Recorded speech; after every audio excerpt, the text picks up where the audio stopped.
I'm going to be brief, but I will echo Tim's remarks on the fact that if you want to know the best option up there, you have Bill, and you led us both to the Meriden Marzen, which I can now recommend myself, having finished that one.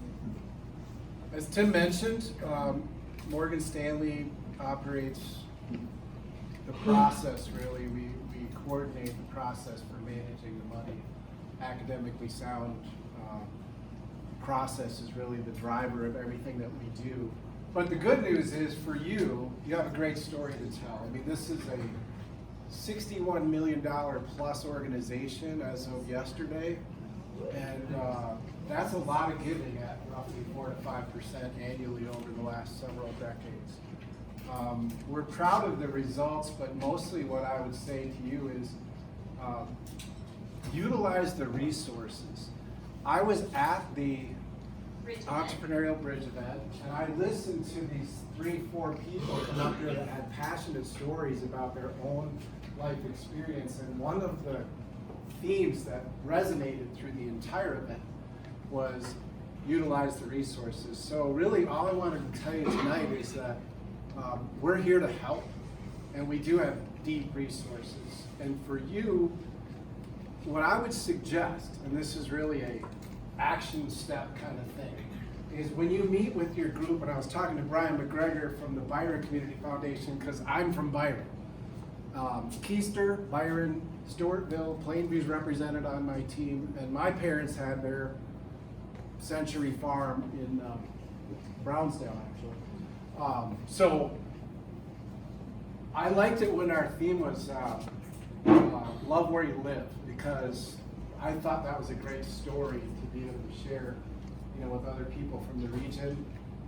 But what I was going to say is that at your, first of all, thank you for what you do, but at your client-facing or friend and colleague-facing experiences, what I would suggest is you take your board or your group and you actually sit down and just have a brainstorming session, because it's really hard to put on good golf tournaments and shotgun shooting tournaments and different things. Those are a lot of work, and I totally support it. I think those are all good activities, and some of it's about having fun and being viewed in that way, right? But most people will tell you that the biggest impact that you could have is time spent talking to people who actually have the ability to make a significant non-cash gift, usually, because most of the gifting, Alyssa sent out an email to this effect, most assets are not sitting in cash. I mean, if I'm doing my job right, we're trying to figure out how to get a reasonable rate of return, keep costs low, and position this money in something that actually will keep up with inflation and expenses for both retirees, but also for institutions. If you want to give away the maximum amount of money and have the biggest impact possible, we have to have that academically sound, process in place, and we have to be doing things right. That stewardship, however, right, is a great story for you when you're talking to these people who are in that position. What I would do if I was you, is my point. I would sit down with the board and talk about who are the, and I use this term very affectionately, who are the land barons in my community, right? Because everybody knows what I'm talking about. There's some guy or gal or family or whatever who owns most of the commercial real estate, most of the acreage surrounding the school or the town, and there's somebody who probably has a significant business impact in the community. There are people who have passed away recently, who have family members who are looking for a way to honor them. They don't even know they're looking for a way to honor them, but when you actually explain to them, and I used the presentation a couple years ago in Albert Lee, and it was really kind of funny because I walked in, was it Albert Lee, where that, the actress is, her legacy is in that, who was that? Happy Days. Right, thank you. Right, but I'm sitting in there and I walked through that thing waiting for the meeting to start, and I'm like, legacy, right? Legacy. I mean, this woman who was on Happy Days has her legacy in her hometown, and I believe that if we were to research this, somebody do the homework, but I'm sure that community has benefited from a little bit of gifting, back from somebody who's successful. I know in Rochester, the school turned this down. I don't understand this, and I won't get into the politics of it, but there were a couple football players who wanted to contribute to turf at one of the high schools in Rochester, and they actually said, well, you have to do it for all schools, and it got kind of political. But I know that inherently people who had a good experience, right, where they grew up, when they get to the other side, and define success any way you want, but if you have some resources, I have yet in 35, now 36 years of doing what I do for a living, met a person who has significant wealth, who wasn't open to the conversation about philanthropic giving, or at least directing the money to things they're passionate about without going to the government and thinking it's going to come back efficiently. Nobody believes that, right? So if you help them, I use the acronym ASK, and it's assist in spreading kindness, because it is truly more blessed to give than receive, and anybody who's had a meeting with someone who's actually completed one of these steps, they feel better about that execution and have peace of mind and know that they're doing something meaningful. But you cannot just go with a handout and talk to people and suggest that we're trying to do XYZ activity over and over again. You have to actually have a meaningful conversation with what they care about and how they can benefit and leverage their contribution. And so with that, I have material that we can put in your hands if you're having these meetings. I want to go back to the other thought though. To finish the thought, have your board members sit around and talk about who the people are who are in transition, who have money in motion, who have a death in the family, who even went through a divorce or sold their business, had a liquidity event, or simply have assets, are the land barons in the area. Because if you simply made a list and didn't even decide what that list was for in the first meeting, but you just actually wrote down the names. Have you ever played the game where I say, okay, everybody write down as many fruit names as possible, right? And we do it across this room. I should have probably done it, but I'll just tell you how it works. After you do that, you give everybody 3 minutes, they come up with their list. And the largest number of different fruits listed by any person, we'll say Bob was the winner. It might be 16 or 17. But if I change it to as a table, everybody take your collective intelligence and write down as many vegetables as possible, I virtually guarantee you that the lowest scoring table will beat the highest scoring individual. And that's the benefit of collective intelligence. So if you actually sit down as a group and you write down the names with no other purpose than just to identify who people that you're aware of might be able to make a significant contribution. And then you take the approach of assisting them with spreading kindness. As they define it, it's about them. It's not about us. It's about them.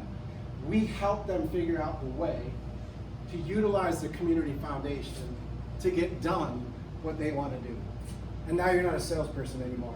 And you're not shuffling your feet trying to get to the kitchen table.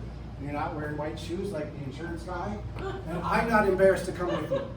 Because at the end of the day, we're actually helping people conduct a leveraged way, usually, to benefit the community that they care about.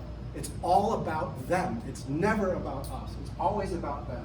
And whatever they want to do, we can help them execute. And if you help them, you truly help them and add value, which is the only purpose for those meetings. The only purpose is, and you tell them that, my only purpose is to truly add value and bring resources, and if I can't do that, then no harm, no foul, right? I'm sorry we wasted 30 minutes of your time. But if you actually have an objective that you can identify, or we help you see where there's leverage, then I think you'll get positive feedback from that experience. And that is the focus. Give them a good experience, assisting them in spreading kindness in what they care about, and it'll always be a good experience. So what I would suggest is after you get the list of names, then have a conversation about what is the best way to introduce some of these concepts. And I'm a big advocate for actually using interns in the summer in my office to actually do database and things where you can, drip on people with regular information, because part of it's about timing too.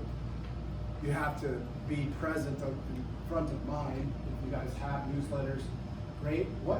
I won't put you on the spot, but we actually contracted with a company, and I'm blanking the name right now, that does the back end.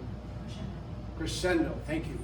Crescendo is a company that the Southern Minnesota Initiatives Foundation pays a fee to, and we can, there's some work involved, but we can, if you want to, put your logo on materials that are around the topic of qualified QCDs, qualified distributions from IRA accounts that are actually going to skip the tax and go directly to the organization, or in-kind gifts of stock and what the deductions are, or setting up a big thing right now is donor advised funds, because you get the deduction if you're above the 24,000 as a married couple of standard deduction. You get the deduction for really combining multiple years of charitable giving into one move in a donor advised fund, and then you go to the donor advised fund for requesting, you know, the 5,000 that you would prefer to give to Habitat for Humanity, or the $200 that you want to give to the baseball team, or the $500,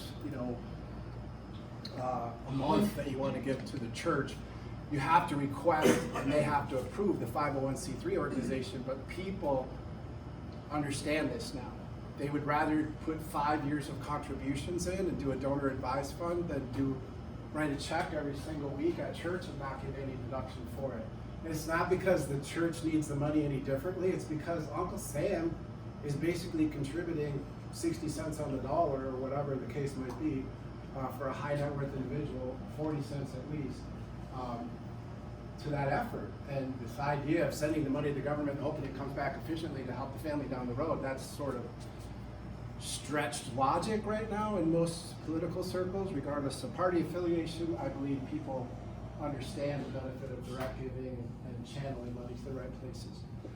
So I'm probably messing your tape up by walking back and forth like this. I'm kind of an ADD guy, so if I'm making you dizzy, I'll slow down.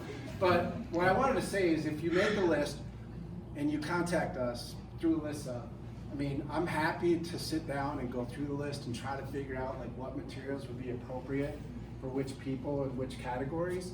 And if you actually want to have a meeting, while our schedule's a little bit challenged right now, if you give us a little lead time, we'd be happy to sit down with someone and just go through the real more detailed, I was trying to think of the word, profiling was come to mind, but that sounds really like you're interrogated or someone. But you know, just sit down and learn everything you can about somebody, because when they get in that position, the more they talk about what they want and what's important to them and what they're passionate about, the more we have the ability to actually structure some recommendations, and they can think about that as long as they want. And this is a longer lead time than some of the other fundraising events, but I can virtually guarantee you that most of the major gifts that have gone to any institution, including ours, have come from people who had an investment, it appreciated in value, and they saw the benefit of transferring the entire value to the organization and the community foundation in your case, versus paying the taxes on it and hoping that they would have enough cash after that was done to do something meaningful. So I said I was going to be brief and I already went way too long. The margin is the way to go. If you guys have questions, by all means, just go through a list, and I'm happy to help in any way that I can. Thank you.